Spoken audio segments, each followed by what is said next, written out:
Nih kalau kita mah lagi cerita aja nih ya, teman curhat ke kita.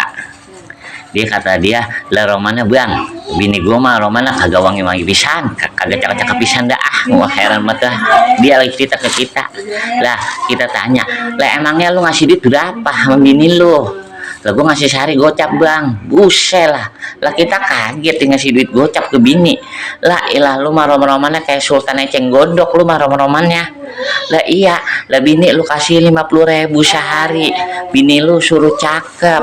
Dah ilah, lah sekarang mah bahan-bahan skincare romana mahal-mahal banget. Lah lu pengen bini lu cakep ya lu kasih duit yang banyak.